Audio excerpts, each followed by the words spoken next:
I am not a jack-o'-lantern. My name is Lexi, and I'm here with my co-hosts, Camp and Gurdon, and this is the How Could You Forget podcast.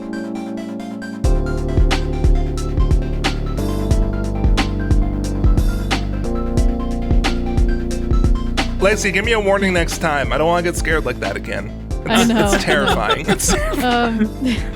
Keeping it short today because we're going to be talking about Halloween. Woo! How could you forget different. Halloween? Right. Yeah, there you go. That's the episode. Bye. That's the whole thing. Isn't that crazy? So before I get into a little bit of what I want to talk about, I do want to set the stage for Halloween in general. We talked about this a little bit on last year's episode, but kind of just the history-ish of Halloween. Again, this will be a much more abbreviated version of that. So the origins of Halloween, as far as I was able to tell for the sources that I was reading, and this lines up with what we were talking about last year, comes from the Celtic festival of Samhain, which we talked about. And it was basically just the end of the harvest. And I saw somewhere that they referred to it as like the dark half of the year, not because spooky, but because like actual darkness. Like in wintertime, there is, the sun does its thing, and it just typically is. So that's why that is called that.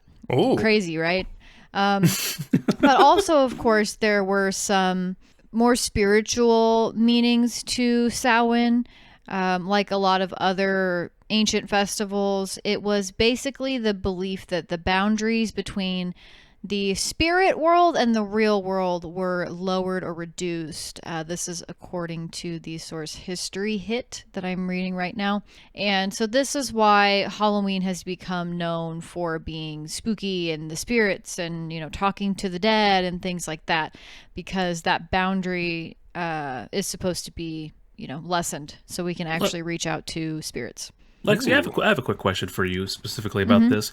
What made people think around this time, yes, this is the time where I can communicate and feel much more connected to the spirit world? Like, in a serious and in a joking manner of like, was there actually, of course we don't know because we can't go back thousands or hundreds of years, but like, is there any feeling of like, oh yeah, for some reason, a lot of these cultures just really felt the presence of death around them a lot? Yeah, or like, I think that has to do with the fact of like the actual harvest dying, like the the trees, all the leaves falling off if they lived in an area where there was trees like that, leaves falling off, crops dying out, soil getting dry, the green areas drying out. So I think it was really the close of the season, and so they're like, there is so much death going on, maybe not literally with human beings, but the environment is shifting and the crops are dying. That would be my guess, as far as like, this is kind of the opening where the spirit world is showing us, hey, we experience death on Earth too, and in these cycles. So Earth that would be too. my guess. Yeah, Earth too.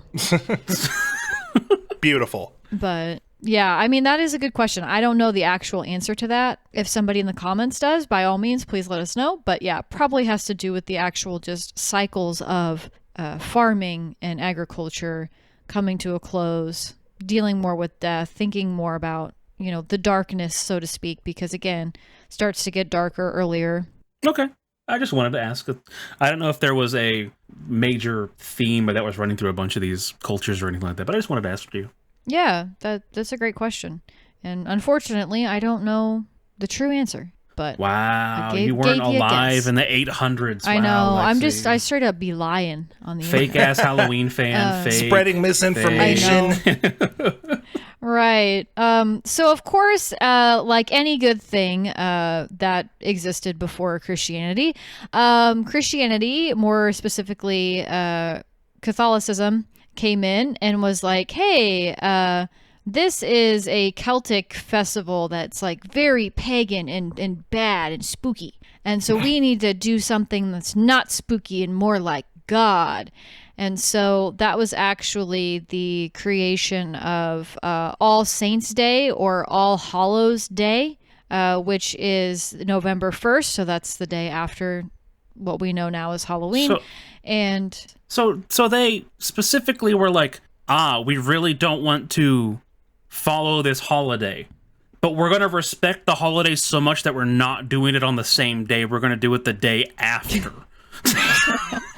I mean, kind of, I guess. They kind of, okay, so basically, let me read this little snippet and then I'll tell you my interpretation of it. So, according to historyhit.com, they say, it is believed that from the 9th century AD, Christianity had begun to influence and displace old pagan rituals within the Celtic region. So we talked about that. At the behest of Pope Gregory, some Roman numeral I'm not reading, All Hallows Day was assigned to the date of the 1st of November, the first day of the Celtic New Year. The Pope nevertheless renamed the event All Saints' Day in honor of all the Christian saints.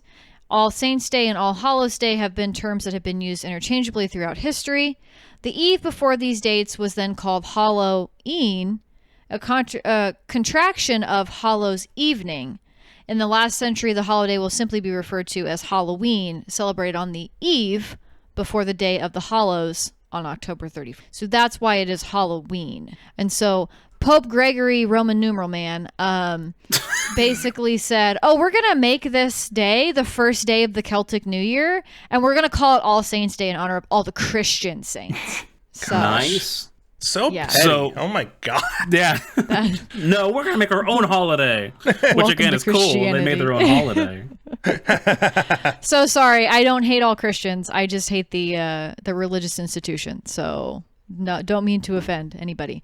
But it's very interesting because that's a very common trend. So that's Halloween as we know it, as far as how it developed over time. But I'm not going to bore you with just going on origins of Halloween and when it started and stuff. I just wanted to provide that as some backstory to talk about how Halloween has transformed over time and where it got some of the roots of the stuff that we know it for now. So I found an article on Rosetta Stone, actually, which is interesting, talking about of course, the pagan origins of Halloween and then the Catholic origins of when they changed it and all that stuff. But they also specifically had something about the American celebration of Halloween, which is the movie, of course, right? No, not the movie. We'll get there. We'll get there. Ooh. Which, of course, is I live in America, so I'm giving American information. I know the Halloween is celebrated all around the world, but I have heard from people who don't live in America that. What? Lexi, is Halloween celebrated in Halloween Town? Yeah, it definitely is. Okay. That was not worth stopping. That was just a thought of my head. No, it's not. That was not worth the interruption. Anyway, I've heard that Halloween is really big in America, but I know that it is celebrated throughout the world as well. But again, I'm going to give a more American lens because that's what I know and what I've lived. And I thought it was interesting that on this Rosetta Stone article, they talked about how the All Hallows Eve celebration was basically brought to America in the 19th century when Irish and Scottish immigrants brought their Halloween traditions to America. And again, this is according to Rosetta Stone. So I thought that was very cool. And so they brought these traditions over and immediately people were like, this is awesome. And people started celebrating this more and picked up those traditions. So much so that this article says that these traditions immediately took hold and became more popular in America than in their countries of origin. So the original traditions that people would do is dressing up in costumes, holding feasts, dinners, parties, things like that, and even doing trick-or-treating. So Lexi, sorry, I'm going to keep interrupting because I keep having questions that are actually real this time. What on earth did people do pre-Halloween from basically the 4th of July till Thanksgiving? Was it just really boring? Like, I know that people did their jobs and stuff. Was it literally just like, I mean, I would imagine if, it's really interesting when and I promise I will keep this short. When you think about America and stuff, like until when it says, in the 19th century, when the Irish and Scottish immigrants came over, Catholicism wasn't really that big in America. when the I don't even know how to phrase this. When some of the first boats from England came over, I will say that because I don't want to say founders because they didn't find shit. Well, they found the country technically. Yeah, they found it and put it on their map, but they were not the first people to be here. Anyway, won't go on that rant. But when some of the first boats from England came over and there were English settlers in America, Catholicism was not big. In fact, I don't even think Catholicism was really like that accepted. I think, Catholic people were pretty hated on at that time. A lot of the religious leanings of some of the first English settlers were, Puritan type stuff. So I'm not as well versed in this, but I know a lot of them were Quakers. There were a couple other, was it maybe Presbyterian? I can't recall, but it was definitely Protestant Christians. So it's very interesting to me that it took until 1800s when the Irish and Scottish immigrants came over, probably bringing that Catholic twist on some of these holidays, and then that taking hold. But it's interesting because it was the very secular kind of ideas of costumes, having a dinner party, trick-or-treating. Like, that doesn't really strike me as religious. That's just kind of like, hey, this sounds fun. Party time, yeah. As it should be. Parties? Yeah, parties are pretty baller. Press like if you like parties. I know. Everybody hit that like button. I know this is my hottest take. Lexi, this is my hottest take. Well, I'm gonna take over the podcast for a quick second. If y'all like parties, yeah, hell yeah. All right, good. Wow. The absolute inferno take there. Yeah, only the hottest takes on the How Could You Forget Honestly. podcast. Wow. Dude, hot take, but it's like I need food to live. It's crazy. Wow. Sorry, Eric, go on. let's be careful with those words, okay? You might get some haters. Sorry, in the comments. I know it's a lot. I'm just speaking the truth here. Bro needs sustenance, bro. Whoa. That's pretty sustenance. So as I was researching for this podcast, trying to figure out, which I will get to the main piece of the podcast here in a moment, but I was like, when did Halloween become scary or become creepy? Because, so far in this, timeline podcast? of events. No, in the timeline of events, we're to like the 1800s, and I'm like, well, this isn't really that scary. Well, the next little bit of this Rosetta Stone article says something really interesting that I thought was cool. It says another adopted European Halloween custom was Devil's Night, an evening of playful mischief and pranks. So Devil's Night became popular in the United States, and it says, as Kelly describes, I forgot who that is, but they're quoting somebody directly in this article. It is a night of ghostly and merry revelry. Mischievous spirits choose it for carrying off gates and other objects and hiding them or putting them out of reach. Wait. Bags filled with flowers sprinkle the passerbys. Doorbells are rung and mysterious raps sounded on doors. Things thrown into halls and knobs stolen. Bro, they were doing devious licks back then. Like, these are some of the most devious licks I've ever... imagine Stealing you wake up tomorrow... Gate? Yeah, and their whole gate is gone. What do you do? Where do you find an extra gate? Like, what do you do? Yeah, because they probably that? weren't wooden. These were probably iron gates. Exactly, Oh my dude. god. How do you even carry those? Exactly. I That's don't what I'm even saying. know. The most devious lick is stealing somebody's gate. Yo, Devil's Night people walked so modern day TikTokers could run, dude. How can you even leave? How do you egress from your house at that point? Like, somebody stole your...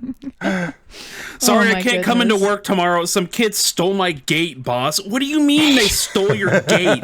Like, genuinely. Sorry. I mean, if they stole your gate, it would just be open. Yeah, but then other animals are gonna get in or out true. if they stole your gate. True. Yeah, you got to go find your dog now because it's loose because the gate was stolen. Yeah.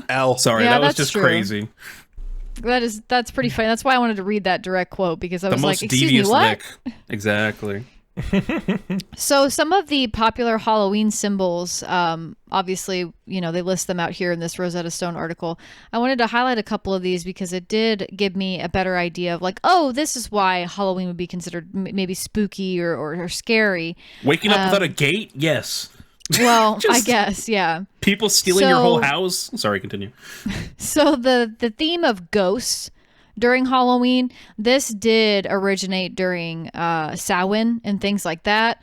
Like we already talked about, believing that the veil between the spirit world and the earth was, a lot thinner, and being able to speak to those ancestors who had passed on. So this is where that idea, and obviously this comes up in a lot of other cultures as well, but saying that like if the barrier is, pretty free to transport between, or whatever, I cannot think of words. To egress go from, between. yeah. Egress, yeah. Thank you, Mr. Verbose there. Ooh, you're welcome. So if good spirits and ancestral spirits can come through and talk to you, then that means that evil spirits can do the same thing. So it's kind of just an open door for, if your great-great-grandmother as a spirit comes through and you actually, and it's positive and you're talking or whatever, or, she leaves a smiley face somewhere, that also means evil spirits can come through as well. So I'm like, oh, it's starting to make sense to me. There you go. And then, of course, the idea of witches, because pagan spell work was very big during pagan festivals, and that basically became synonymous with witches during Halloween, doing spells, things like that. And I thought this was interesting. Rosetta Stone says, dressing as witches was one of the first ways Celtic people would scare away evil spirits at Samhain. So they actually did also dress as witches to try to scare the evil away. But you're dressing as something spooky to scare something spooky. You're just going to get into like a spooky arms race. But it didn't start out spooky. That's the thing, though. Witches did not start out as spooky. But you said it was to scare away the spirits, though. So if you're trying to scare away the spirits... Right, because they were doing spell work. They were doing pagan spell work. Lexi, I agree with you. To try to scare them away. I'm agreeing with you, and this is for the bit. But you're going to get into a scare arm race of if you're trying to scare those spirits, they're going to come back even scarier. And then you got to start getting into like even scarier witches and stuff like that. And then you're just going to like, that's how we got to today. You're going to have a witch tier list. Yes, exactly. Oh my gosh. I love how you're like, no, I agree and I get it, but let me do the bit. Yes, like, this is for the bit. Yes, very exactly. So. All right. We need to talk about the scary arm race. It's arms race, not arm race. Yeah. You know the wheelbarrow race you do at the Throw all the festivals? arms, all the zombie arms. There we go. Did y'all ever do that race as a kid where you like somebody would hold your legs and you had to like try to walk from one point to the other? Yeah. Very dangerous. I don't like that. Did you not have to do that, Cube? I don't think so. That doesn't sound. He's also tall as hell. Well, true. So I feel like that would be hard to do. Yeah, but then he could easily be the stander, because then he'd be so good at like... That would still be hard. That person would be like almost doing a handstand. They wouldn't have any body to crawl with. More than a 45. If people listening don't know what this is, they're going to think this is some human centipede shit. I swear it's not that. It sounds way worse than it is. Yeah. Human centipede, dude. Yeah. Yes. I'm sorry. I'm just 14-year-old Eric just holding up a kid creepy. By his ankles and the kid can't reach the ground. Yeah. Basically.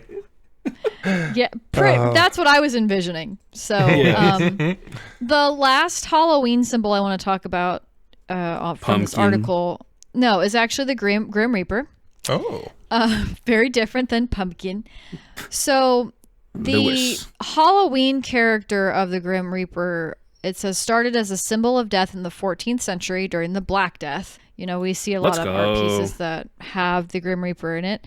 And according to this article, it says the Grim Reaper's scythe evokes the spirit of Halloween's harvest history, while its job of collecting souls connects to the ancient awareness of the afterlife on Halloween. Ooh. So I thought that was really cool. I had never really thought about the Grim Reaper like that, because I'm just like, ooh, death, scary. Yeah, it reaps stuff. But the scythe, I'm like, ooh, that's really cool. So it reminds me of that tweet that goes like, me sowing, yes, this is so good. Me reaping, no, I hate this. No. Oh my gosh, I do like that. So that was some background and some origins about Halloween. That was the more information-heavy section of the podcast. But really what that led me down the rabbit hole, or the path to thinking, is that what are some things that aren't Halloween specific But we have just made them Halloween specific, where we associate them with Halloween. Well, I mean, kind of. I would argue that that's kind of like, again, it started with like turnips and gourds and stuff with like the jack-o'-lantern. So no, I feel like that's like the jack-o'-lantern is pretty synonymous with Halloween. Do you know where the jack-o'-lantern came from? Do we have the information on that? Yeah, I do. Do you want me to read the whole paragraph about the jack-o'-lantern too? No, I just like jack-o'-lanterns. Okay, well, let me just read it for you. So that this is also from the Rosetta Stone article. It says jack-o'-lanterns. These iconic carved pumpkins come from the Irish tradition of carving turnips for Stingy Jack, a mythical trickster. Stingy Jack. Apparently, you didn't know. Stingy Jack is so good. I love Stingy Jack. Go ahead. This is a mythical trickster doomed to travel the earth with only a lighted turnip. When Irish immigrants arrived in America, they found pumpkins to be more plentiful than turnips during the harvest season. So that's why they chose pumpkin. There we go. Stingy Jack's going to get you kids if you don't brush your teeth and do your schoolwork. I love Stingy Jack. Stingy Jack is goated. Stingy Jack is a great Stingy Jack name. reminds me of like a Loki character, like a trickster god who has to like only... No, I think he's supposed to be. Yeah, like a trickster god that, you know, Stingy Jack only has a lighted turnip, and so that's kind of his punishment. Is that's his only source of light. Okay. I'm not big with the drug crowd. Do you think anybody's ever made like a Stingy Jack turnip bong? Why? I don't know if they had Stingy Jack in mind, but I mean, I would not be surprised if someone out there tried to make a bong out of a turnip, like because the shape is so great. Turnip you know? bong, yeah, turnip bong. I will agree. Stingy Jack, I think you just really having a good time and trying to prevent me from moving on. So no, I mean to be fair, I'm also doing the same thing. I'm also preventing you from moving on because Stingy Jack is just such a funny. This is why people are like, man, I hate when Lexi hosts episodes because she can never actually say the thing she wants to say. And then she gets off track and it just sounds Lexi? stupid. Come on. There we go. Oh my gosh. All right, you may continue. Okay, so anyway, where I was going is that I would say that a pumpkin is, like a jack-o'-lantern specifically, is pretty synonymous with Halloween. Obviously, pumpkins are in harvest throughout the entire fall, and so we have pumpkin pie, pumpkin breads, things like that. But a jack-o'-lantern specifically, I don't know whenever those come up other than Halloween. So I would say no, that those are Halloween items. The ones that I found are a lot more dumb than the jack-o'-lantern. So let's go. Yeah, there and no there more might Stingy even Jack, sad. we might have some spirited debates on if you guys agree with me on some of these. So was that a pun on spirited? Good job, Lexi. I'm proud of you there. No, it wasn't, but that was cool. that was unintentional, but it was cool. So, the first one I want to talk about is actually the song Monster Mash. I'm sure you guys are familiar with this. This is one song. Of your favorite songs, Lexi. Like, legitimately, this is one of your favorite songs. No. It's not one of my favorites. It's a good one, but we're not one of my favorites. And it is still a certified bop. Yeah. It is a certified bop. That wasn't a Halloween thing originally? No. What? No. So this is what I think is really interesting. So I will read to you guys. I just have the Wikipedia for this because I knew a little bit about the background of the song, but I want to fill people in. So for those of you who are not aware, there is a song called Monster Mash. This song was a graveyard smash. True. This song is known as a novelty song, which a novelty song is just some sort of like gimmick or humor, that adds some comedy to it. And it was by Bobby Boris Pickett. And did I mention it was released in 1962? Did I already say that? Having two first names is kind of wild, though. Bobby Boris is a kind of a crazy name. Well, no, it was Bobby and then in parentheses, Boris Pickett. I'm assuming he went by Boris, but his real name was Bobby. Oh, okay. Yeah. I'll say Bobby Boris is a crazy pull for a name. Crazy pull. Shut up. Sorry. You're good. So this song was released as a single in August of 1962, but there was a full-length LP called The Original Monster Mash, which contained several other monster-themed songs. But the Monster Mash song, just the song single itself, is the most popular of all of those. I had not really heard of the other songs. So while yes, this is a novelty song and it talks about these different monsters attending this party and stuff, it was not originally written to be for Halloween. And in fact, the song, like I said, itself was released in August of 1962, but the Monster Mash song itself, the single, was #1 on the Billboard Hot 100 chart. Oh my gosh. On October 20th through the 27th of that year before Halloween. So people were like, oh, this is totally a Halloween song. Did bro not think that it'd be a Halloween song? Was he just like, yes? I mean, he probably thought maybe, but he didn't write it for that. He didn't write it to be like, this is going to be a like, it's the Halloween song. Like that. He didn't start it like that. No. So I'm going to just read the synopsis directly from Wikipedia because they do a really great job talking about this song. And if you've never heard it, this will give you a good idea of what the song is about. Although I do encourage you to look it up because it's just very fun. It's a bop. I might see if I can add a little bit of it here, but I'm assuming it's copyrighted. So right, it's probably copyrighted, but we'll add. What if it's in the public domain? It's definitely not. Definitely not. Not from 1962. We're still a little bit far away from that. Rip. So the synopsis of the song, according to Wikipedia, says the song is narrated in first person by a mad scientist whose monster, late one evening, rises up from his slab to perform a new dance, with the name implying that it is inspired by the mashed potato, which is a popular dance of the early 1960s. Yeah. The dance becomes the, quote, hit of the land, end quote, when the scientist throws a party for other monsters, among them the classic 1940s horror film icons such as Wolfman, Igor, Count Dracula, and Dracula's son. In addition to narrating the song in the Boris Karloff voice, so that is the person that played, was that... Dracula, yes. Was that Dracula? I'm assuming. So Boris sounds like the most Dracula name you could get. Well, no, I think that was maybe Frankenstein. Well, Frankenstein in the Monster Mash doesn't just go like, Arr! Well, I mean, true. But it says, Pickett, the singer of the song, impersonated fellow horror film actor Bela Lugosi, I'm going to butcher that probably, with the line, "Whatever happened to my Transylvania twist?" And then he tried to do a voice for the actor that played Igor. Wait, let's see. Are you saying he didn't succeed at this? Because I think he did a pretty good Igor. He's like, Yeah, he probably did.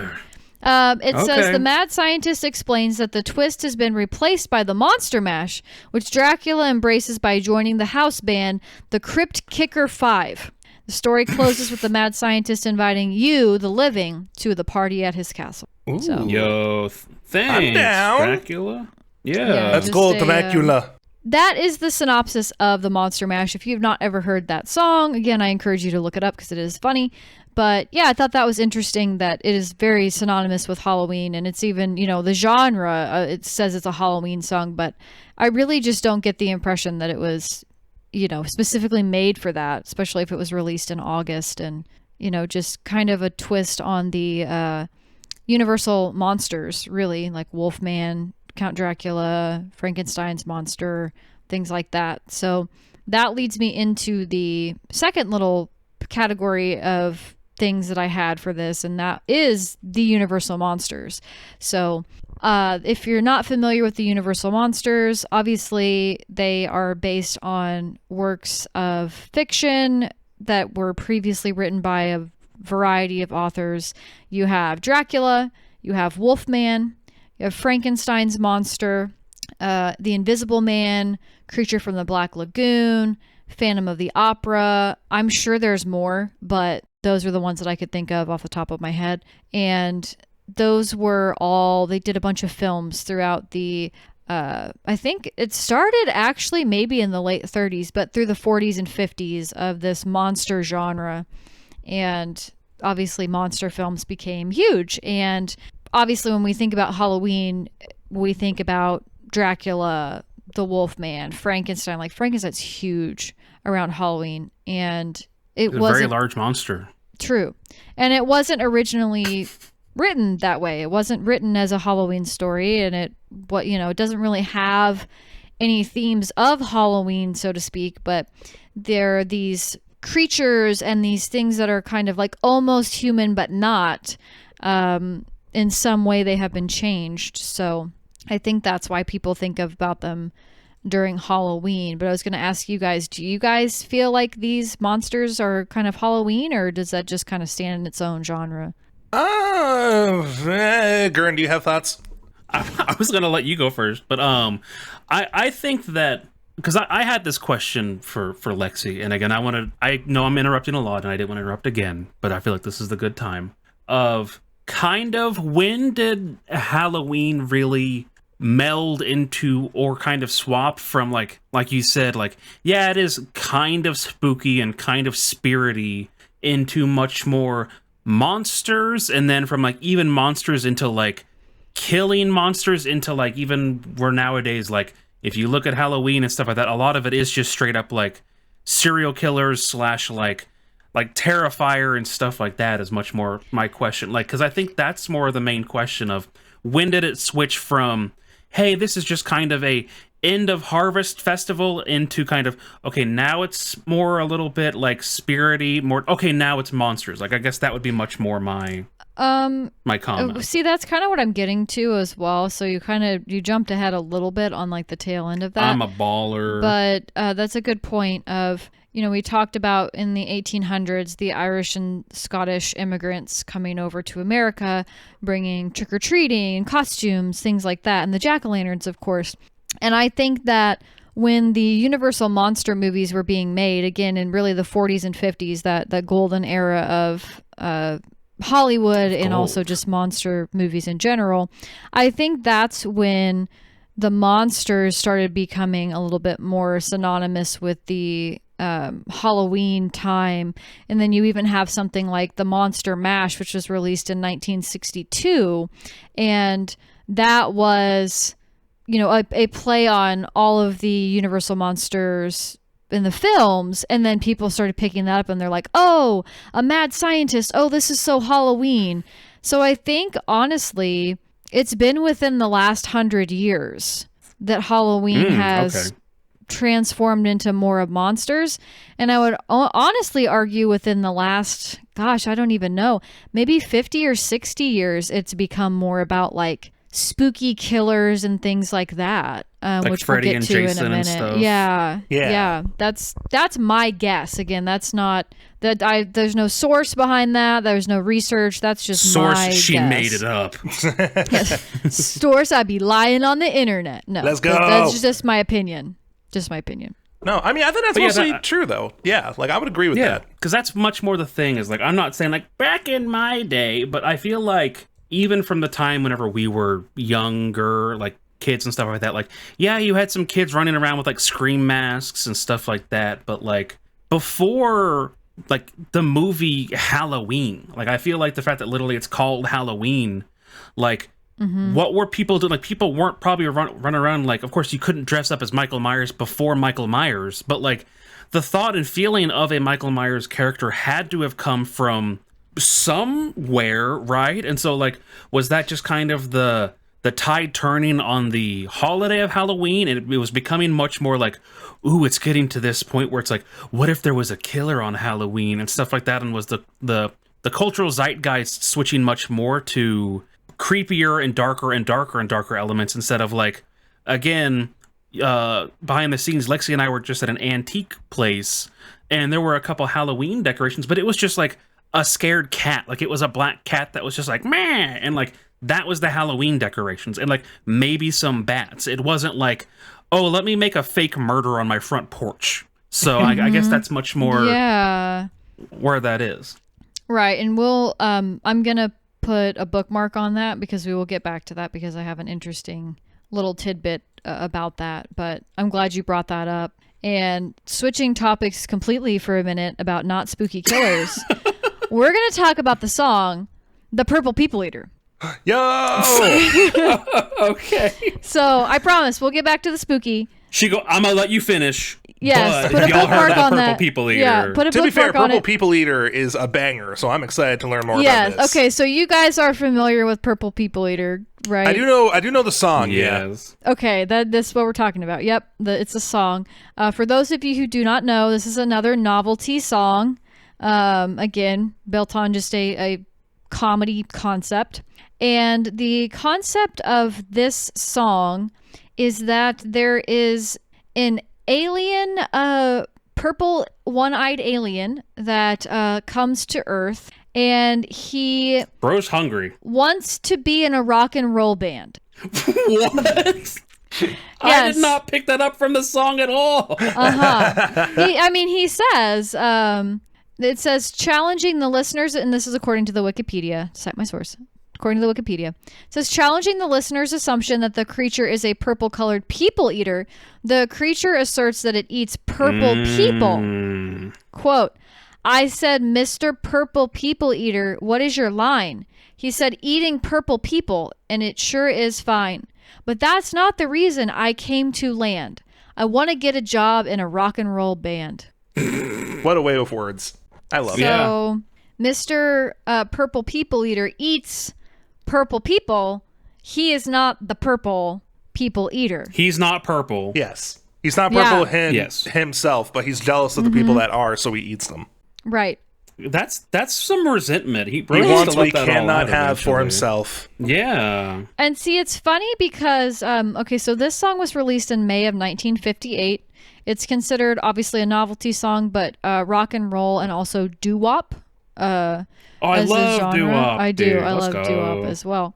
But then so there's no ties to this with Halloween, but I swear to you, whenever I have been to a Halloween event or we did something Halloween at school or whatever, this one is always played. Like they always play Purple People Eater, and they also play the Witch Doctor song, which we're not going to go over that one either. But and so you brought it up though. I know.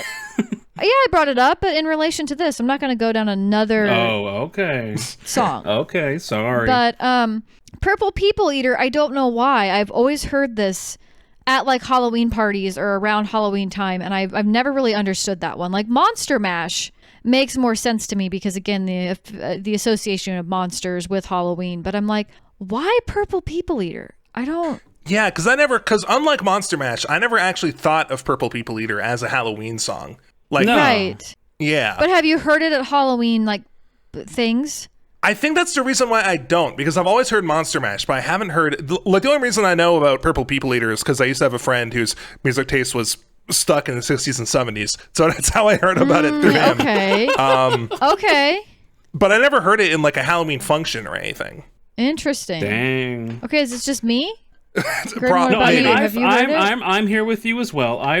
I have heard that, again, it was not nearly as clear as like, hello and welcome to the Halloween get-together. First song on the docket. Right. Purple People Eater. But, like, it's eventually just a song that, like, if you get through... It's like, for example, I'm just going to use Christmas as a quick thing here. Like, if you get through enough Christmas songs, you either repeat the playlist or you start getting some stinkers. And, like, I feel like Purple People Eater fits much more of that thing of, like... Yeah, after 4 or 5 hours of listening to, some Christmas Monster songs Mash. or just like spooky ambiance or Monster Mash over and over on repeat.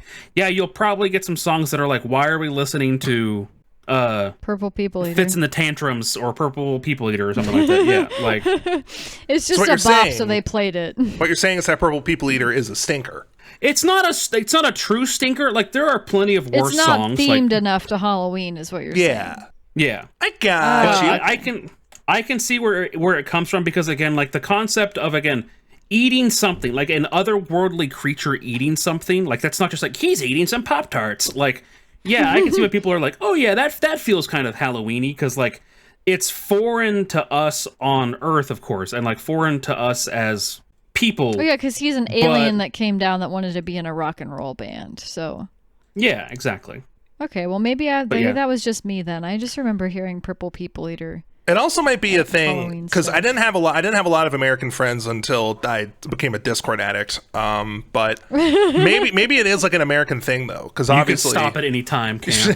I can quit when I want. But maybe it is like an American thing. Maybe. that's Yeah, more that's centralized. possible. Because Yeah, like it got in Canada, I never popular really in heard it in America. person. So, Are there any Canadian Halloween songs? Like, actual question. oh God, are there? I don't know. I haven't been to a Halloween party in a while. The way But now you I'm had so curious. much fear in your voice whenever I asked that. Oh God, I'm on the spot. Are I don't know. there? I'm on the spot in a podcast that's Yeah. not live and that I edit myself. So, Make him totally think back to when he was in change. elementary school, for Pete's sake. yeah. yeah. Let's see. Go ahead. Sorry, I'm just Googling right now. Hold on. You're good. 5 I'm not ghostly aware. Canadian folk songs for Halloween. Wait, are they Halloween songs Canadian specifically? folk Or like what? songs. Tales of a Phantom Ship. Ooh. Is the wreck of the Edmund Fitzgerald technically a Halloween No, song? so we're not talking about that song. Oh no. Gurdon is obsessed with that song, and I'm like, what It's even? such a good song. It's not a bad song. Again, I don't have an issue with the song itself. It is a fine song. But we found that one night, and you're like, oh man, like turning it up. I'm like, what is this? And then it became It's a this bomb like song. niche thing, and I'm like, okay. Camp, you know about the wreck of the Edmund Fitzgerald, right? I don't, unfortunately. Oh my God! All right, play 1 second of it right here. All right. Oh my gosh. Okay, that's for another topic. That's That is Yes. fair. How I will could you say forget the wreck of the Edmund very last thing, and then Lexi, I swear to God, I'll let you continue. I just typed in Canadian songs for Halloween, and the annoying AI overview came up with like a variety of Canadian songs can be good for Halloween, like, playlist stuff. And one of the things it lists is Moonlight Sonata by Beethoven. So I don't know if it knows what Canada or Halloween is. I mean, great song. I don't really know how it's There you either go. of those things you asked for, though. Exactly. And you're gonna play 1 second of it right here as well. Oh my Oh, gosh. hey, the Moonlight Sonata, I don't know if that's copyrighted. I feel like that would be in the public domain by now. Like 100%, because I I would hear it a hope so. lot Depends too. on what version you use. You probably Yeah. can't use like a certain orchestra's version, but like Yeah. But also, There's if it's only definitely 1 public second, domain. I don't think it'll get picked up anyway. Because I did drop in that 1 second of clowncore music in the last episode, and that didn't get oh, copyrighted. true. The haunted house True. music at the beginning got copyrighted to hell and back. So sorry about Yeah, that. but- well, yeah, Haunted 3 Mansion. times. Yup. I had a feeling that would happen. Oh geez. Sorry. Anyway, go on. Black Eyed Peas. The Black Eyed Peas are Halloween now? Wow. Yeah. Why not? No, you Okay. said I got a feeling, Lexi. Oh my god. Wow. And when Will.i.am said, I got a feeling, I Yeah, felt that. I felt that. Dude, you could tell when he got a feeling. Anyway, next thing we're gonna go on to another song. This is the last song I have on my list, but another song. It's also a movie. Ghostbusters. Now this This- is one of Lexi's favorite songs. This is unironically one of my favorite songs around Halloween time. I have to listen to this song at least a handful of times every spooky season. And I had to talk about it on this episode because, first of all, I am obsessed with the song and I love Rick Moranis, but I have never seen the movie Ghostbusters. I still need to watch it. But I thought this was interesting because I was like, okay, I've never seen this movie, but I'm pretty sure it's not Halloween. Like, I don't think this movie is Halloween. And sure enough, I read about it, She goes, synopsis. "I'm right." And I was right. And I'm like, okay, so this was not about, these dudes see a ghost on Halloween and they're like, oh my gosh, wow, we need to investigate. So it basically, for those of you, pretty much everybody else has probably seen this film, but me. But it's based on these 3 guys having an encounter with a ghost at the New York Public Library. And then they're like, this is weird. And so they decided to look into it and obviously become the Ghostbusters and catch ghosts. So we're They're not gonna- afraid of him. They're not. We're not going to dwell too much on the actual movie itself because, again, A, I've never seen it, and B, it's more so about the fact that the song seems to be very affiliated with Halloween, but the original Ghostbusters film is not.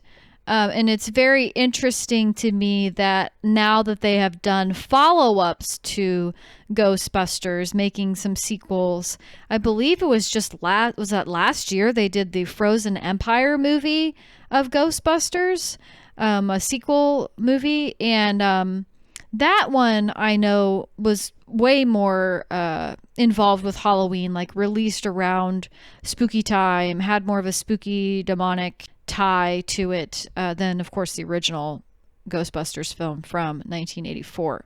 But had to talk about this because I feel like every single Halloween thing I have ever been to, they have played Ghostbusters, much to my happiness. But so much so that when we went to the farmer's market yesterday, when we parked and we got out of the car, they had a pumpkin stand thing and like people talking. It was like Halloween-y themed. Ghostbusters was playing. So Ooh. And Lexi was dancing. I was dancing. But I felt very vindicated because I'm like, it's not just me being goofy and saying I love this song. Gosh. It's Halloween. I have heard it every time I've been to a Halloween gathering. What about y'all? Am I nuts? You're not nuts for this one. No, I do. I know Ghostbusters is kind of a staple. He goes, other things, yes, but Other this one in things, yes, particular, but like Yes. Ghostbusters specifically, no. Like I do, like that's on a lot of Halloween playlists, like especially the places that Right. I've been to, like 100%. Even if it wasn't intended to be for like Halloween stuff, I think, like kind of like what Gurn was talking about earlier, it's definitely shaped itself into the culturally how Halloween is perceived now, like with the monsters and the ghosts and the spooky, you know, like that stuff. Right. Okay. I'm glad I'm not nuts because I'm like, man, am I gonna have this whole list of people are gonna be like, what do you mean this is Halloween? Everyone in the comments is just like, Lexi, what the hell was this episode? What are you talking about? Like, what are you- Well, Lexi, I'm going to be nice to you. I can understand, again, with the one-eyed purple people eater of, like, it's still a monster. And so, again, it's what I was talking about earlier with, like, the monster mash and then, again, the connection to then monsters. And so if you're in the, like, Halloween is the closest holiday to monsters. And I mean, if it wasn't for the monster connection with one-eyed people purple eater, Purple then- people eater. yes. But if there was not like Halloween, there's no other holiday or any connection that feels very like monster focused, right? Like you're not going to be like, "Oh, yes, Labor Day. I love talking about monsters on Labor Day." Like that's not going to happen. And so like it wasn't that I was discrediting or being like, "No, I don't know what you're talking about." It is just still one of those like, yeah, how many Halloween songs are there? Probably 4 like total. And I mean, you got to have a playlist longer than 4 to entertain kids and adults at like a get together and a function. There's one Hanukkah song by Adam Sandler. Like you're not gonna. They need some more Hanukkah songs. Like a pop They need culture song. Yeah, they have obviously traditional songs, but Camp, you should make a Halloween song and get filthy rich. Off Yo! Right. I'm gonna sneak that onto my next album. There you go. oh yeah, I think you should. I'll Let's help. go. That was just the last bit there of just no. You're correct about the purple people eater and stuff like that. It is just much more. Hey, you have Ghostbusters, you got Monster Mash. You're not gonna like. You might play like the Halloween theme to just be like, ooh, spooky atmosphere. But like, Right. that's about the actually only thing. a perfect segue because that's one of the last topics that I have on my list here is the I called it scary masked killers, but Halloween, obviously Michael Myers. You were talking to me about how Michael Myers maybe wasn't even supposed to be the original villain in Halloween, and they changed it. What was that about? So, behind the scenes again, Lexi and I live together. Spoiler alert. But Gasp. specifically, we were talking about kind of like Halloweeny stuff because again, it's October and things like that. And I remember hearing about how in the original Halloween movie, Michael Myers was the intended, like he is going to be the killer. Because I even, another deeper peek behind the curtain, I worked with the guy who worked on the original Halloween. He's a cool. great guy. Damn. Amazing. He talked about some really cool stories about how they had like hide in a closet to pull off certain lighting effects and stuff like that. But Michael Myers was always intended to be the main person for the first Halloween movie. But I think that, the thing that they talked about was in the subsequent like sequels and stuff like that about how they didn't realize that Michael Myers himself would become the main like draw of like a faceless, like again, the faceless killer just wearing some creepy mask, right? And so Right. they were planning on having like other masked people possibly play the killer or the villain in the following movies, but whenever they realized that people really liked this Michael Myers of just a blank faceless mask that again, it's not hard to pull off the costume, and all if you just have a jumpsuit and which I think was actually a Spock mask painted white on the original set. Oh wow. Yeah. then yeah, hey, you have a really cool character and a killer, and all you have to do is just have him hold a kitchen knife. Great. But like the original plan was to have like other masked characters or other killers be the thing. But then yeah, once they had a hit on their hands, they were like, yo, let's just stay with this guy. So that was what I was talking to Lexi about. Yeah, I see. I didn't know that. I'm glad that you added those facts, and that's wild to me that it was a Spock mask. I had never heard that. Yeah, that's cool. But yeah, so obviously Halloween, with the name being Halloween, you have other slasher icons such as Freddy Krueger, obviously Jason. Jason's an interesting one to me because again, I don't watch any horror movies or slashers, but Lexi, have you ever seen a scary movie? Probably not. But that Jason, the story of Jason, isn't that he originally was at a camp and he drowned, like a summer camp? Camp? Do you want to go for it? Or do you want me to go for it? Do you know? I don't know, so you can go. Oh, okay. As the guy who has, I have all the achievements in Friday the 13th, the game, because I'm a nerd. The original story, I believe, is that the Camp Crystal Lake, specifically, yeah, Jason was a kid, I think, that had a learning disability, and the caretakers / teenagers were supposed to be looking after him. And he went swimming out at the lake, and then the teenagers got all frisky and were making out and weren't paying attention, and then he ended up drowning in the lake. No. Yes, and so then, spoiler alert for almost, I think, 40 or 50-year-old movie at this point. In the very first Friday the 13th, the killer is not actually Jason, which is also a funny thing that people don't, if you don't know much about. Interesting. I also didn't know that, and my life is a lie. Thank you. I did know that because of Universal Studios' Jason House. Yes, but the original Jason, or the original killer, is actually the mom getting payback for the murder of all of the teenagers and stuff for letting her kid die. But then in the second one, it actually is like the body / spirit of Jason that comes back to then haunt the camp and stuff like that. But yeah, so with that, yeah, it's kind of a tragic tale and then a story of revenge, but then the revenge is then bad and evil. I mean, revenge is bad in a lot of stories, but specifically with Friday the 13th. Right, it kind of takes a turn of like, even if the mom is the one that's like, hey, I'm going to kill you camp counselors because my son died at your hands. It's like, okay, that's not good, but that the motivation makes sense, right? Yeah. But then after like this, it's like, why are we just killing people? Why do not? Killers in these movies just kill people? That's Yeah. why are they just What? nice? Killers Why be are y'all killing? just nice? Yeah, that band. Sorry. True. goodness. Sorry, that took me a second to register. So yeah, I did You're just good. want to mention that about Friday the 13th and Jason, is that I was like, oh, that's interesting. It takes place like the first movie. I'm like, it's at a summer camp, so how is that Halloween? But it makes a lot of sense when I going back to the original Halloween film, of course, Michael Myers. I want to read a little bit of what Wikipedia talks about the legacy of Halloween.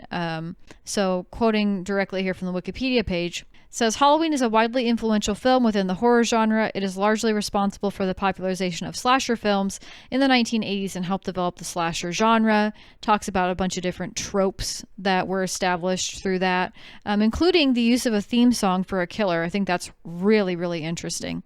That's the and then yeah. Is that no? Halloween is the song. Oh, sorry. Yes, I'm very piano. sorry. I'm the breathing thing is Friday the 13th. Oh no, I'm there's the pretty sure. piano. Isn't there a piano? For Halloween.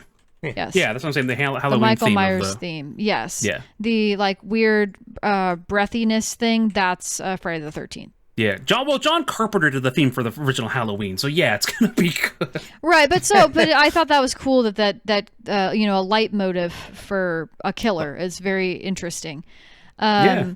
And then the other thing that I thought was cool, again reading directly off of the Wikipedia, is that Halloween, however, is considered by historians as being responsible for a new wave of horror movies, not only because they used these tropes, but they pioneered many others. This critic, whose last name is Rockoff, notes that it is, quote, difficult to overestimate the importance of Halloween, end quote, noting its pioneering use of the final girl character, subjective point of view shots, and holiday setting. Rockoff, that's the critic again, considers the film, quote, the blueprint for all slashers and the model against which all subsequent films are judged. Dang, So okay. obviously Halloween was not the first slasher film. There are slashers that predated Halloween. They list Silent Night, Bloody Night from 1972, Texas Chainsaw Massacre from Is that a Christmas Yes, horror Christmas. movie? Okay, I thought so with a name like that. Yes, Just on wanted Christmas to confirm. Texas Chainsaw Massacre from 1974, and then Black Christmas in 1974 as well. So they were doing. There's 2 Christmas movies in there, and then Texas Chainsaw Massacre. I don't think that's around any holiday. That's Chainsaw. Oh well, Texas is a holiday, right? Yeah, yeah, totally, right. But anyway, I thought that was like mind blowing to me that I'm like Halloween was the first movie to popularize the theme for your killer. The final girl trope, that's wild to me as well, because I feel like that's synonymous with horror movies. There's so many horror movies now that go off of that. Oh yeah. And then the other interesting thing that I thought was that this actually does take place on Halloween, thus kind of giving some scariness to the actual holiday itself by being on that day. True. Also, I have to tell you all, as well as the people, the day that we are recording this, we missed the Texas Chainsaw Massacre Day, which is a holiday celebrated by fans of the Texas Chainsaw Massacre by one single day. It was yesterday. No! Wait, October 11th is Texas Chainsaw Massacre Day? Yes, it is. Wow. Is that when the movie came out? I think so. I'm trying to see why. Apparently, it's a big holiday in Austin. Like they'll just throw a party for it. That's so funny. Well, October 1st is when it was released, so I don't know why October 11th is the day, but that's crazy though. Huh. Maybe someone made a typo when they were like typing out the idea on the keyboard. They hit the one key twice by mistake. One twice. And then it just became funny. it. That's oh my funny, goodness. dude. So going back to the bookmarked point that we made, that you made, Gurdon, earlier, about the transformation of the Universal monsters in the 40s and 50s becoming popular. You have the Monster Mash in 1962 of like, ooh, monsters are scary, they're Halloween. And then you have the mid 70s into the 80s with Texas Chainsaw Massacre. That's a hard word to say apparently. Yeah, it is.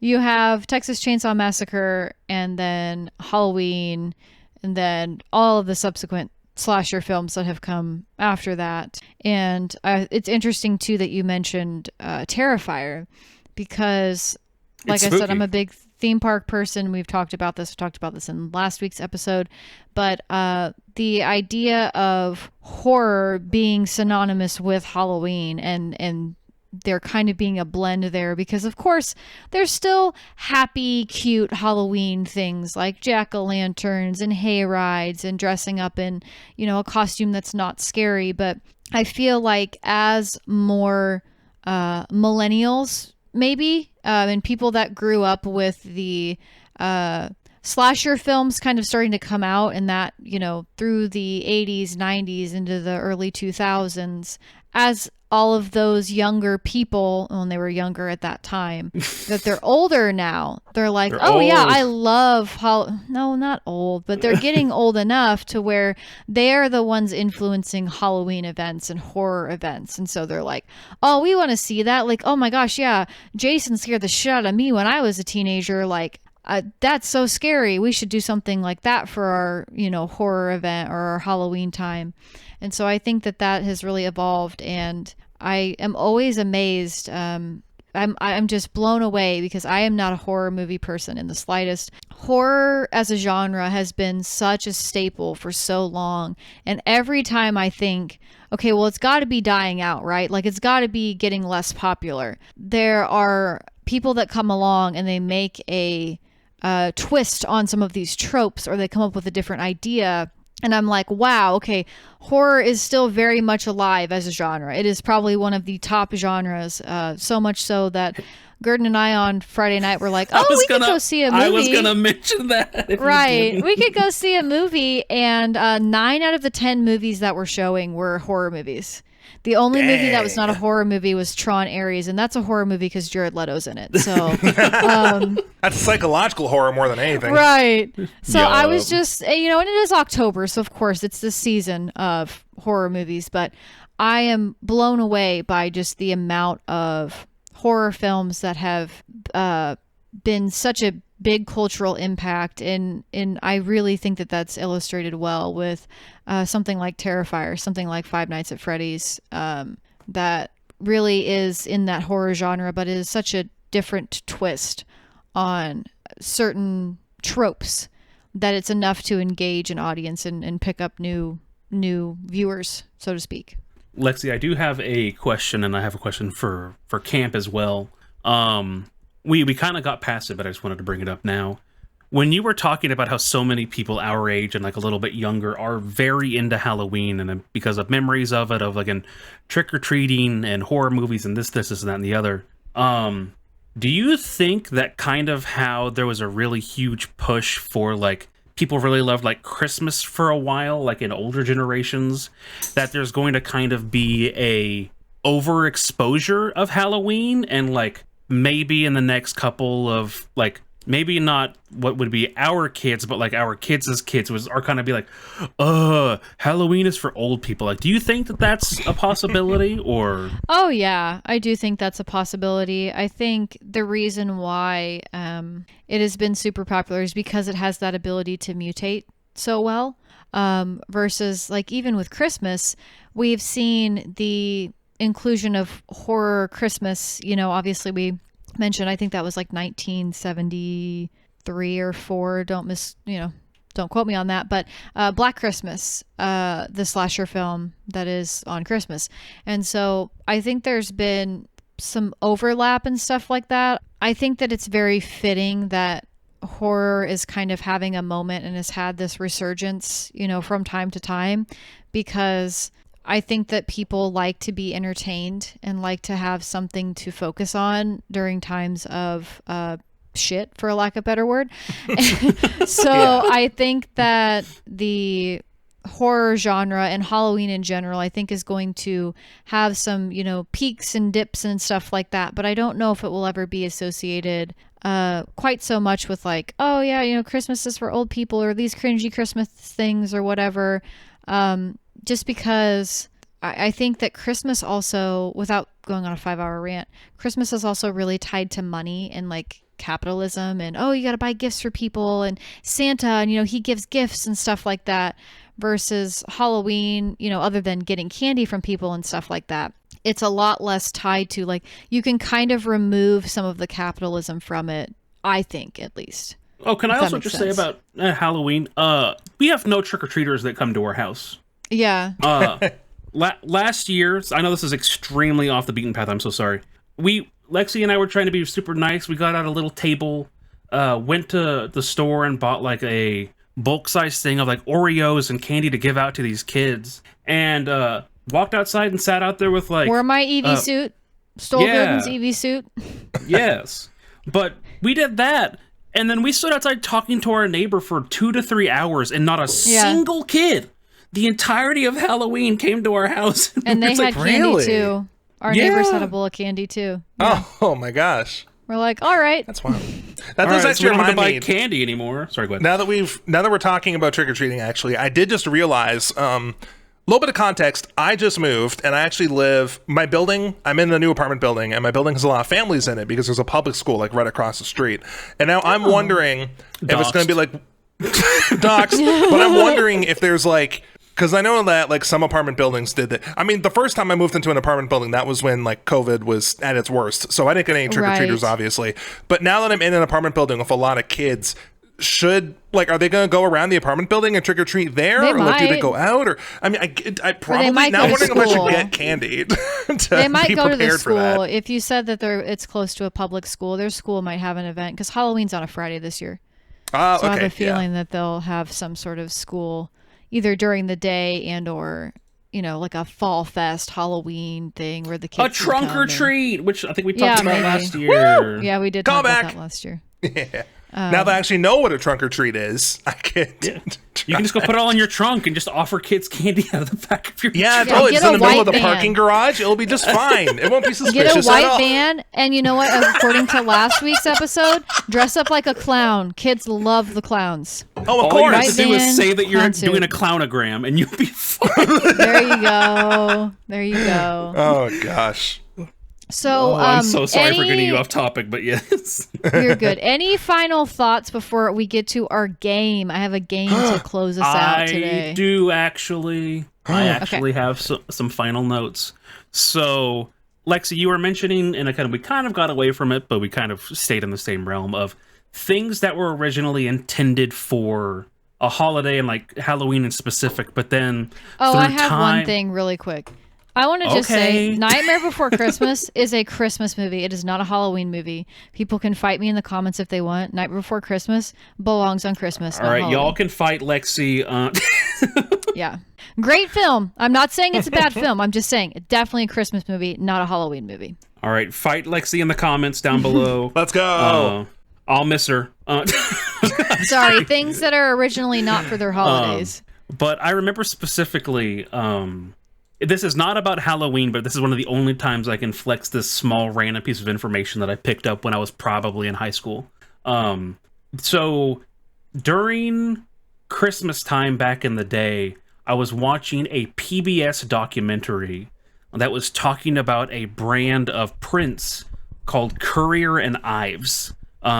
Spelled Currier and Ives. And again, I didn't have cable or internet back in the day, back in high school. Not that like it was super long ago. I was just poor.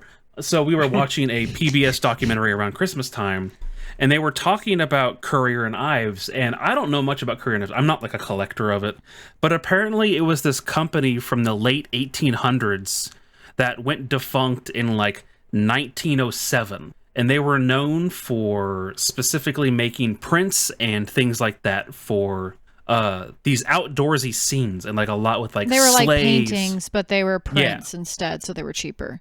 Yeah, exactly. And so they were these prints, and they were much more like outdoorsy scenes of like maybe a family on a sleigh and like some horses pulling it, and then like maybe a cabin and this and this and this.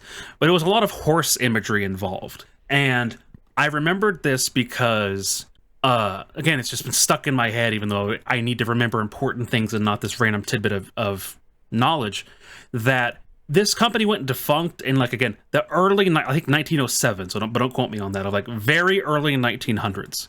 And it was not seen as a very Christmassy brand. Like it was just, hey, they make these prints, and if you want to get some prints of paintings so you don't have to pay either A for a full painting or even like a replication, you can just get one of these prints for cheap. And then they stayed cheap, and then they didn't make any money, so they had to go defunct basically. But they weren't known for being Christmassy. They just had a bunch of wintry scenes. And eventually, after enough time, the song Sleigh Ride, like the Sleigh Ride Together with You, and I think the 50s or 60s came out, and in that song, it included the line, it'll be like a scene like in Currier and Ives. And specifically from that So one reference line, the paintings or the prints Yeah. from the company. that it referenced those prints, and through that reference of that thing, people then began to collect Currier and Ives prints and like stuff like that, because again, they had technically been defunct for like 50 plus years. Well, now But they the- were rare. Yeah, so now they're rare, but also it had evoked this very Christmassy feeling within people of like, oh, wintry, and taking a sleigh ride together. And again, a lot of the imagery on these Currier and Ives prints were things like, again, like horse and sleigh Winter rides trees, and stuff like. yeah. Yeah, and so then Currier and Ives, after this point, then began to be correlated with Christmas 50 years after they had entirely even gone defunct, and probably the original founders were dead and in the grave, but like 50 years from that, and again, almost 60 to 75 years from now, when you look up Currier and Ives, so much of it is related to Christmas. But that, again, like Lexi brought up in the beginning, is not actually the original meaning. It was just, hey, we sell these prints for things in your house if you want to put them up instead of having to buy a painting. And like now You they're happen to have insane. some winter paintings, and people are like, Christmas. Yeah, and so now they're collector's items, and people really like that old style. I think it was lithographic prints, but Yeah. still, like, that was one of those really cool things. And again, I just remember watching some PBS documentary and being like, oh yeah, this one random song that again became very popular then correlated and made this connection that people immediately go, ah yes, Courier and Ives is Christmas related. So I just wanted to mention that little tidbit. That's Yeah, interesting. that's cool. Yeah. I'm a nerd and I remember random bullshit that nobody cares about. I'm glad that you mentioned that though too, because I wanted to say one of my favorite movies of all time, E.T., is also definitely not a Halloween movie, even though there is a scene where the kids are dressing up for Halloween and getting candy, going trick or treating. Not a Halloween movie. So What about Die Hard being a Christmas movie, Lexi? I know nothing about that. I've never seen it, and I don't know anything about it. The only thing you need to know Like, about I that genuinely don't know. the only thing you need to know about that movie is one of the characters goes, I shot a kid, and that's just the only line that you need to know about Isn't it that. Bruce Willis? No, it's his partner or cop friend that's on the ground trying to help. No, but like, isn't Bruce Willis in Die Hard? Yes, he is. That's the only thing I know about Die Hard. Okay. Is Bruce Willis, and that people are like, it's a Christmas movie, and I'm like, sure, And whatever. he takes I don't off know. his shoes at one point, and then he has to walk through glass. That's about the only other important part. Ooh, Yeah. oof. Yeah. Fun. Yeah. All right, game time. Okay, yeah. Halloween game time. Okay, got a game for you today, and this game is how could you forget these Halloween/horror movies? Woo! So is this a real title of a Halloween or horror movie or series, or is it fake? Either I made it up or I found it online. So Okay. this one's gonna work similar to the Boots as Hats and Mayoral Cats episode, where you guys will have to pick 5 titles that you believe are real titles of movies. Ooh, okay. So I think I have 12 here. So you have to pick Dang. 5 of these that you think are real things and avoid my fakes that I have. in here. Dang. Call her the Riddler. So because I'd be writing riddles. But Because I be writing riddles. Sorry. yes, So true. So wow, I should write a Taylor Swift album. Okay, anyway, so I'm gonna give you guys the names of these items, and if you want to just type out which ones you think are real, or if you want to write them on a piece of paper, however you did the Boots as Hats episode, it's probably the same thing here. Yeah, I can just jot them down. So yeah, I'll read them to you a few times so that you can think on if you think they're real or not. Okay. All right. And you can play at Here- home as well if you want. Exactly. Yes. Join in. Yes. If you But don't skip ahead and cheat. Comment okay? if That's you not- yeah, win. don't cheat. If you win, you have True, to yeah. comment legally. That's how it works Yeah, now. if you They- win, huh. and I'll send you a pumpkin emoji. Oh, So true. that's Reply. cute. Sorry. If you continue. win, That is because really I'm not cute. actually sending people money or anything. A real I'll pumpkin. reply with a pumpkin. We will ship you a real pumpkin. Disclaimer, this is No. a joke. This is a fake pumpkin. You will get a pumpkin emoji in the comment if you win, and if you don't win, then you just have to share this video with a friend. Ooh. There you go. That's your punishment. Or podcast right. if you're listening on the audio format. Yes. Ooh. Oh yes, or share the podcast. Yes. If you lose, share the podcast with a friend. If you win, comment, and I'll comment back a pumpkin emoji. All right. Perfect. We got the baits for the algorithm out. All right. Now we can. did. put it in. Yes, yes. Okay, here are our movie titles. Interviews with Monster Girls. Oh my god. My girlfriend is actually a werewolf. Mom's got a date with a vampire. Bus party to hell. Frankenstein's Revenge. Train of Terror 2. Monster House. Night of the Undead Clowns. Ooh. Pride and Prejudice and Zombies. Monsters Under My Bed. The Monster Squad. Attack of the Killer Tomatoes. Let me read them again for our listening audience. Yes. Number 1, interviews with monster girls. Number 2, my girlfriend is actually a werewolf. Number 3, mom's got a date with a vampire. Number 4, bus party to hell. Number 5, Frankenstein's Revenge. Number 6, Train of Terror 2. Number 7, Monster House. Number 8, Night of the Undead Clowns. Number 9, Pride and Prejudice and Zombies. Number 10, Monsters Under My Bed. Number 11, The Monster Squad, and number 12, Attack of the Killer Tomatoes. And there are 5 real ones, correct? Yes. Okay. You have to pick 5. Yeah. You have to pick 5. I was nice to people. There are more than 5 that are correct. So. Oh, okay. All right. I'm not because trying to you probably fake you came out. up with real ones or fake ones that ended up being real titles. I did do that. Well, yes. While I was trying to think of some fakes, I'm like, oh, this is fake, and then I would Google it, and I'm like, oh no, somebody made this. Okay. All right. Dang. Back to the drawing board. So. I think I got mine. I think I have.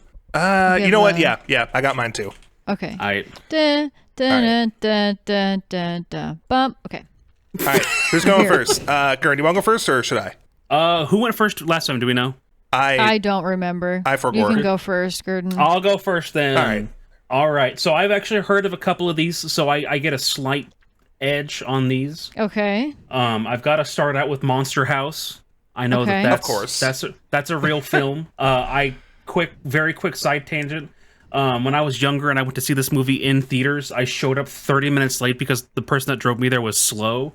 And they just let me stay through to the next 30-minute showing and just watch the original 30 minutes of the movie. Oh, that's nice. Okay. That was very Yeah, nice. that's good. Next Okay, is so you Pride have and Monster Prejudice. House? Pride and Okay. Prejudice and Zombies. I read the book, or I didn't read the book. I saw somebody reading the book, and then I saw they had made a film Oh, adaptation. don't say that. Of, I mean, that was already on my list. Now it's going to look like I'm cheating. My God. Okay. Attack of the Killer Tomatoes. I remember that title. I think that's an old one from the 50s or 60s, maybe. I had that too. I'm not cheating. All right. And then here's the point in where I am guessing. Okay. I think that Frankenstein's Revenge sounds like some sequel bait for Frankenstein. Okay. And almost certainly, in some regard, there's going to be something like that. And my other guess is just Monster Squad. That sounds like Monster High, but they made a boys version, so I'm going with Monster Squad. Oh my gosh. Okay, so your All right. 5 is Monster House, Pride and Prejudice and Zombies, Attack of Killer Tomatoes, Frankenstein's Revenge, and Monster Squad, correct? Yeah. Those are your 5? Okay, Camp, what are your 5? So this is going to be somewhat interesting because I have the exact same list, but instead of Monster Squad, it's Mom's Got a Date with a Vampire. Okay. Ooh, okay. Okay, so you have Monster House, Pride and Prejudice and Zombies, and then what was your next ones? Attack of the Killer Tomatoes, Frankenstein's Okay. Revenge, and then Mom's Got a Date with a Vampire. Alrighty. Okay, let me list this out. Okay, let's see. So you guys are actually tied for correct answers. So obviously, giveaway Monster House. That's a real one. I had a feeling everybody was probably going to get that one. Pride and Prejudice and Zombies. Yes, this is also a real movie. You guys. I actually never heard of it at all, but as soon as I heard that, I was like, that is such like a B-list comedic horror movie. It was not, though. Right. It was really big. Really? Oh, I Yeah. didn't know Was that. it? Oh, I didn't know that. That's why I picked it because I thought, oh, it may throw some people off. Attack of the Killer Tomatoes. Yes, this is real. I really thought that would throw some people off, but unfortunately, we did both not. know ball. Camp, you said Mom's Got a Date with a Vampire. That is very true. That was on Disney Channel. Ooh, So okay. that was one. The Monster Squad is also real.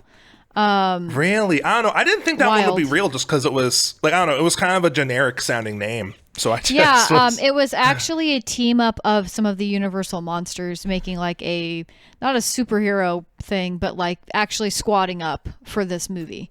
But did we get Frankenstein's Revenge both wrong? Is that the...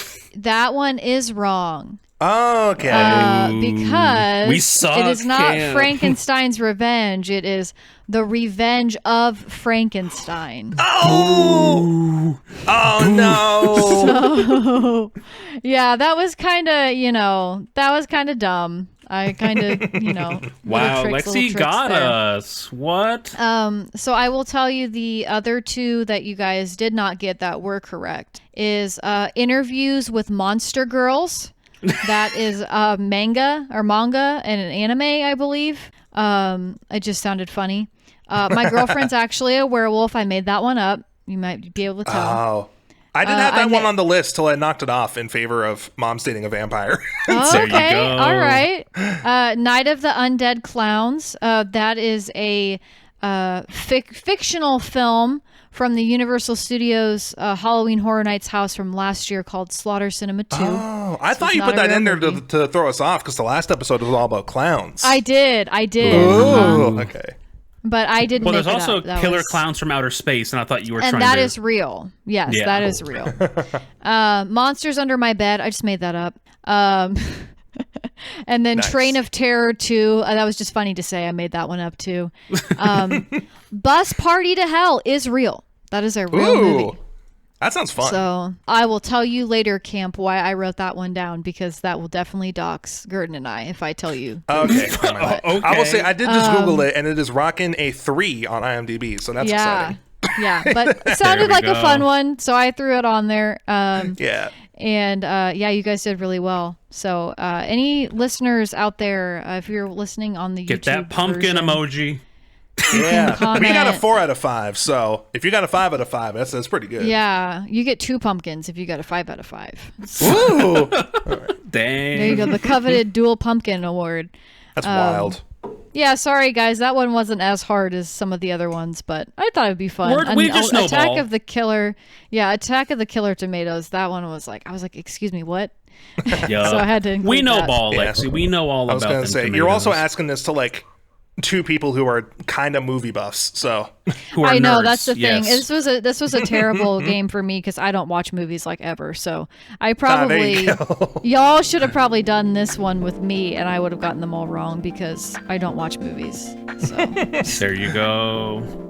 All right. But so speaking of that, even though I don't watch movies, you know what I do watch? I watch the lovely patrons over on Patreon. you know what you watch before you watch that, though? The newest segment of the podcast specifically made for Lexi and Camp called Do You Know Star Wars? Wait, what? What? Do you have a was game for that? us? It's not a game. It's a new segment that I have come up with the other day, and I Oh, really wanted to do it. I've been no. holding off. It's real simple. I'm actually surprised. I did not know that Gurdon had this up his sleeve Oh. here. It's so simple. I'm going to Okay. give you each one name of a real Star Wars No. character and Not one Glove name. Shudo all over again. No. That's why I wanted to do it. What? It's Glove Shido time, baby. I'm so giving you- confused. Okay. I'm going to give you one name that is a real Star Wars character and one name that is fake off of a random Star Wars name generator. And you, again, Lexi, because she's awful with Star Wars names, and you can play as well, Camp, has to figure out which one is a real Star Wars name and which one is entirely fake and made up. Oh, I'm gonna die in Oh my this. gosh. Oh, Have you no. seen the Star Wars films, Camp? Oh gosh, I mean, like when I did, I was really young, and like the newest trilogy I watched. Okay, you're One doing time better each. than me. I've seen the 1977 Star Wars, the original That's film. it. That's it. That's it. Okay. Yes, Yeah. exactly. Lexi, can you Okay, tell I us mean, you're I might get already good. doing better than me. Can you tell them the But story of guess Glove what? Shido I real know quick? Max Greedo. There you go. I know him. There you go. Lexi, can you tell Camp and the audience at home the Glub Shido story very quickly? So Yeah, I need Oh to know my what a goodness. glove shido is. I need this. Do you not actually know about Glub Shido at all? No. What is? Oh my gosh. Okay. So, listeners, maybe you know about Glub Shido, maybe you don't. There was a meme sort of thing circulating. What was this, like 5 years ago? This is No, a girl, that was while ago. 2025 or probably 2020. No, it's like probably 2021, maybe 2022. Okay, so 4 years ago. Sorry. Yeah, totally different. a whole year difference. Anyway, a few years ago, there was something circulating about a new Star Wars character called Glup Shido. And it was obviously fake to those who knew the Star Wars universe. Who knew but ball? Yep. people who Yeah. don't were like, oh my gosh, they just have the craziest names for these characters. So, like, people were tricking other people by saying, oh my gosh, I can't wait for Glup Shido, like hyping it up as if this was going to be a new character. And the people that didn't know. Well, I didn't know about this meme because, again, I'm not versed in the Star Wars stuff at all. Gurdon told me about this, and he goes, yeah, you know that new Star Wars character, Glup Shido. And I thought No, he I said just said Glup Shido, No, but it was through text. I It thought was you through said text. Glup Shido. Oh, okay. No, because you told me this. This was over a voice thing. You were telling me. You weren't Okay. typing it, because if you would have typed shitto, I would have been like, no. I thought he said Okay. glup shido. And I'm like, what is this? You know, and like I was Googling this character, like And a glup bunch of shido. What articles is about this? Glup Shido kept coming up. Yeah, and I'm just like, oh, okay, it says he's this and that and blah, blah, blah. And Gurdon's just dying of laughter because it's obviously fake. So he got me with the glup shitto meme.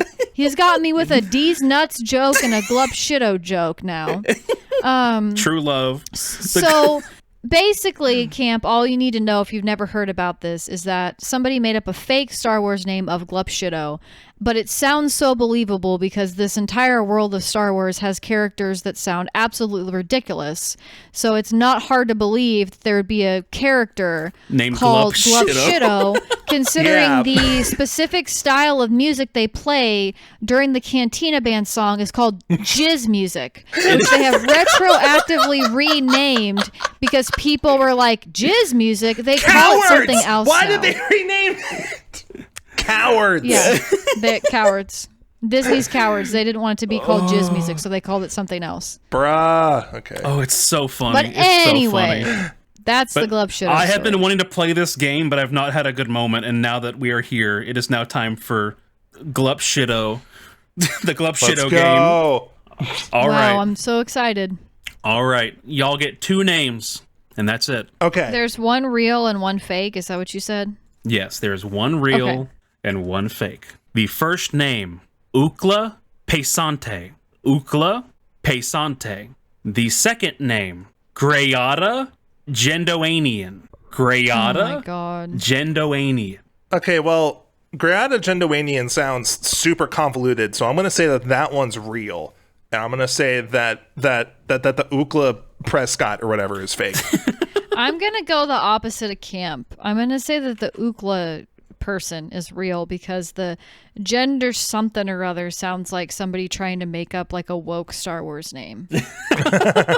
The woke Star Wars name is real. Oh my Grayada god. Gendoanian, and I have sent the photo in general of Grayada That is- Gendoanian. What is that? Oh my gosh, it's the there's a- another character that's that kind of alien. That's Greedo. That's the name you said earlier. Greedo. That's why. Damn. The Cantina Band guy. Yeah. Well, no, he's not in the. Damn. Okay. He's not in the I'm so Cantina mad. Band. Greedo is a Greedo's bounty not? hunter that tries to kill Han Solo in No, the but there's cantina a while the there's jizz a music can- is playing. Yes. But there's a Cantina Band guy that looks like this alien race. Yeah. I do know there that not? much. No, Greedo is a. There- I spelled Greedo No, not that. Grrre. No, not that Greedo. But there's a character The in species. in the Cantina Band that looks like this, right? Yeah, with the giant off eyes or foot. So I can write that down. Greedo is a Look at- Rhodian. So I don't know what that means for all of us here, but he's a Rhodian.